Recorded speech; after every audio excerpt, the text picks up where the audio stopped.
Hi, ഇന്ന് ഞാൻ വന്നത് എൻ്റെ അമ്മമ്മേൻ്റെ കുറച്ച് കഥകളുമായിട്ടാണ്. ഞാൻ കഴിഞ്ഞ ദിവസം പറഞ്ഞിട്ടുണ്ടായിരുന്നു, ഞാനും അമ്മയും അച്ഛനും അനിയനും ഒരു വീട്ടിലാണ് താമസിച്ചത്. ഏച്ചി അനിയത്തി അമ്മമ്മേക്ക് കാവലിന് പോകുന്നു. അപ്പോൾ അമ്മമ്മയ്ക്ക് 4 മക്കളാണ്, 2 ആൺകുട്ടികളും 2 പെൺകുട്ടികളും.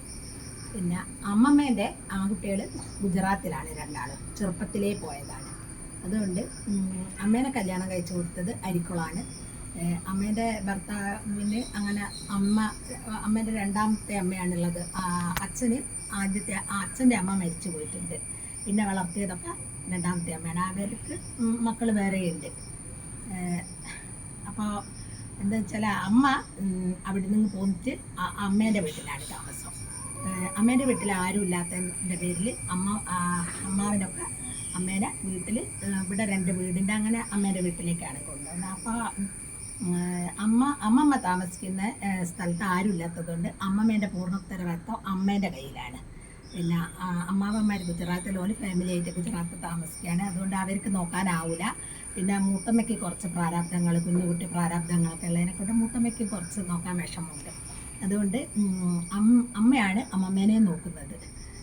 അമ്മമ്മ എന്ന് പറഞ്ഞാൽ അത്രയൊരു പാവ സ്ത്രീയാണ്. ഞാൻ ഇതുവരെ അങ്ങനെ ഒരു സ്ത്രീനെ കണ്ടിട്ടില്ല. അമ്മമ്മേൻ്റെ ആർഭാടം എന്ന് പറഞ്ഞാൽ ഒരു മുണ്ട്, ഒരു തോർത്തുമുണ്ട്, അതിലപ്പുറം ഒന്നും വേണ്ട. ഒരു കഴുത്തിലൊരു ചെയിനും ഉണ്ടാവും, ഒരു കമ്മലോ അങ്ങനെ ഒന്നിനൊക്കെ. അതൊക്കെ ഇങ്ങനെ മുത്തശ്ശിയിലെ ഇതില്ലേ ഇങ്ങനെ തൂങ്ങിയിട്ടുള്ള അയ്യൊക്കെ അതൊക്കെയാണ്, കല്ലൊന്നുമില്ല. അന്ന് ഞാൻ കാണുമ്പോഴേ അങ്ങനെയൊക്കെ തന്നെയാണ് അമ്മമ്മ ഉള്ളത്.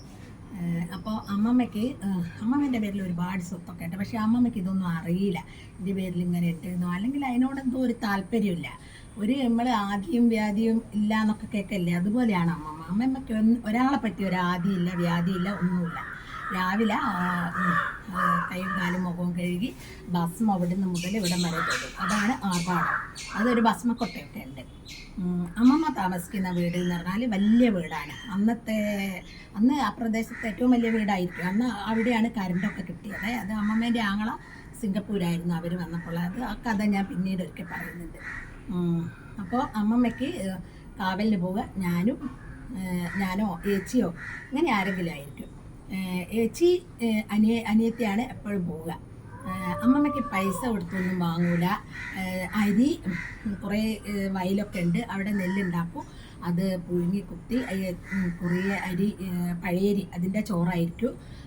പിന്നെ ചക്കക്കുരു ഉള്ള കാലത്തൊക്കെ ചക്കക്കുരു, മാങ്ങ, അയ്യ കറിയായിരിക്കും.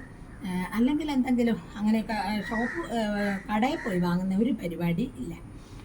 പിന്നെ മഞ്ഞൾ വീട്ടിലുണ്ടാവും, കണ്ടത്ത് നിന്ന് കൊത്തി പുഴുങ്ങി ഉണക്കി അത് അമ്മിമേൽ അരച്ചിട്ടാണ് കറി വെക്കുക.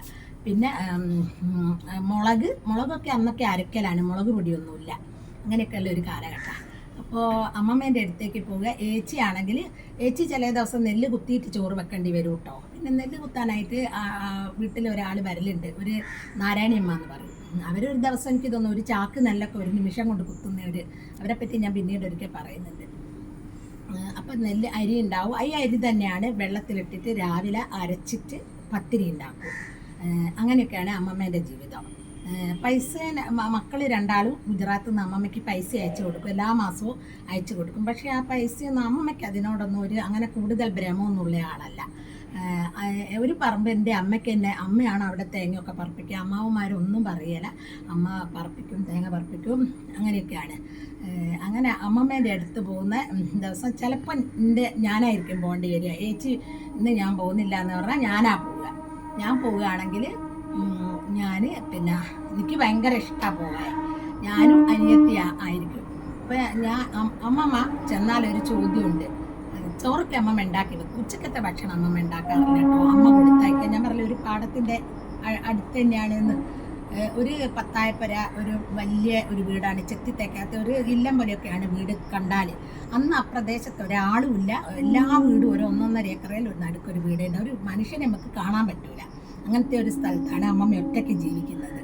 ഒരു പാടത്തിൻ്റെ അക്കരെയാണ്, അമ്മ ഉണ്ടാവും ഇപ്പുറം. അമ്മമ്മ ചോദിക്കും ചെന്നാൽ, നാളെ എന്താ രാവിലെ ചായക്ക് വേണ്ടത്? ഏച്ചി ആകുന്നേരം അരി അരച്ചിട്ട്, ചെറിയ അരി അരച്ചിട്ടുള്ള പത്തിരിയാണ് ഉണ്ടാകുക. വെളിച്ചെണ്ണയിൽ പത്തിരി ചുടലാണ്. അത് പിന്നെ അന്ന് എല്ലായിടെ ഇരുന്നിട്ടുള്ള അമ്മയാണ്, ആടെ മാത്രം ഇങ്ങനെ നിന്നിട്ടുള്ളതാണ്.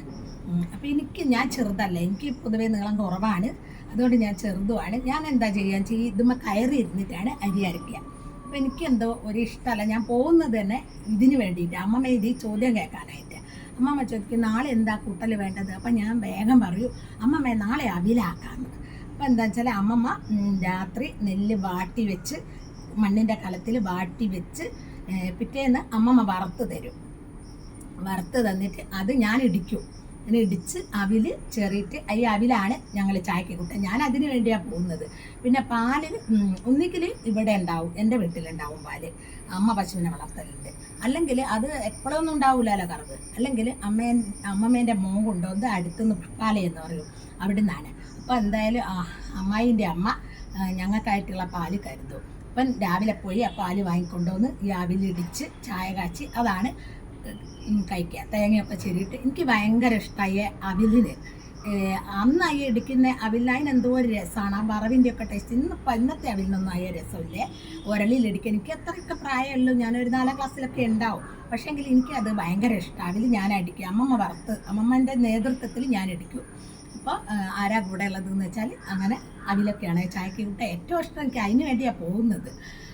പിന്നെ അമ്മമ്മ എന്ന് പറഞ്ഞാൽ ഭയങ്കര രാത്രി എനിക്ക് തീരെ ഇഷ്ടമല്ലാത്ത, അവിടെ കൂടാൻ പോയാൽ ഏറ്റവും ഇഷ്ടമല്ലാത്ത എന്താ വെച്ചാൽ അമ്മമ്മ ചെറിയ ചെറിയ റൂമാണ്. പടിഞ്ഞാറ്റ, തെക്കകം, വടക്കകം, എടായി, വലിയ കോലയാണ്, ഇതൊക്കെയാണ് അവിടെ. അപ്പോൾ എങ്ങനെയാണ് രാത്രി ഉറങ്ങാൻ കിടക്കുകയെന്ന് വെച്ചാൽ പടിഞ്ഞാറ്റയിൽ ഒരു കട്ടിലുണ്ട്, ചെറിയ കട്ടിൽ, എന്നത്തെ പോലെ ഡബിൾ കട്ടിലൊന്നല്ല, ചെറിയ, എല്ലാ അകത്തും ഉണ്ട് കട്ടിൽ, പക്ഷേ എല്ലാ അകമൊന്നും ഉപയോഗിക്കാറില്ല. അതെന്താണെന്ന് എനിക്കറിയില്ല. മേലെയുണ്ട്, പക്ഷേങ്കിൽ താഴത്തെ പടിഞ്ഞാറ്റയിലാണ് അമ്മമ്മ കിടക്കുക കട്ടുമ്മൽ. അതിൻ്റെ താഴെയാണ് ഞങ്ങൾ കിടക്കുക. ഞങ്ങൾ അമ്മമ്മേൻ്റെ കൂടെ കട്ടുമ്മലൊന്നും കിടക്കില്ല, പക്ഷേ താഴെ ഒരു പായ് വിരിച്ചിട്ട് അതിൻ്റെ മേലെ വിധി തലേണ്ണൊന്നും ഉണ്ടോയെന്ന് എനിക്ക് തോന്നുന്നില്ല, വെക്കാറില്ല. അങ്ങനെയാണ് കിടക്കുക. പക്ഷേ അമ്മമ്മയ്ക്ക് ഒരു നാമം ജപമുണ്ട്, 1 മണിക്കൂർ. അതെനിക്ക് തീരെ ഇഷ്ടമല്ല, എന്താണെന്ന് എനിക്കറിയില്ല. അമ്മമ്മ നാമം ജപിക്കാൻ തുടങ്ങുമ്പോൾ എൻ്റെ നെഞ്ഞത്തുനിന്ന് പടപടാന്നിടിക്കും. അതുകൊണ്ട് ഞാൻ അതിൽ നിന്നൊക്കെ അമ്മമ്മേനെ വ്യതിചലിപ്പിക്കും, ഇങ്ങനെ വിഷയം മാറ്റിയിട്ട്. പക്ഷേ അമ്മമ്മ 1 മണിക്കൂർ നാമം ജപിച്ചേ. ഞാൻ കുറേ കഥ പറയും, പാട്ട് പാടിക്കൊടുക്കും, അതൊന്നും അമ്മമ്മ ശ്രദ്ധിക്കില്ല. അമ്മമ്മ പിന്നെ ഈ നാമം ജപത്തിലേക്കാണ്. എനിക്കറിയില്ല, എനിക്ക് എന്തോ നെഞ്ഞത്ത് നിൽക്കും. എനിക്ക് തോന്നുന്നു ഈ വലിയൊരു വീട്ടിലിങ്ങനെ ഒറ്റയ്ക്ക് താമസിക്കുന്നേരം അന്ന് ഈ നാമജപം കേൾക്കുന്ന എനിക്ക് എന്തോ ടെൻഷൻ എന്തോ വരും. അമ്മമ്മയ്ക്ക് പേടിച്ചിട്ടാണ് ജപിക്കുന്നത് എന്നുള്ള എന്തോ ഒരു തോന്നലിട്ടാൻ വന്നിട്ട് ഭയങ്കര ടെൻഷനായിരിക്കും. ഈ 1 മണിക്കൂർ അമ്മമ്മ നാമം ജപിക്കും. അത് കേട്ട് താഴെ പായൽ പിന്നെ ഉറങ്ങിപ്പോകും. പിന്നെ രാവിലെയായി ഇങ്ങനെ തന്നെ പാലിന് പോകും, അതിലിടിക്കും. അങ്ങനെയൊക്കെയാണ്. ഇങ്ങനെയൊക്കെ ആയിരുന്നു എൻ്റെ കുട്ടിക്കാലം. നിങ്ങൾക്ക് ഇങ്ങനെ ഒരു കുട്ടിക്കാലം ഉണ്ടാവില്ലയോ?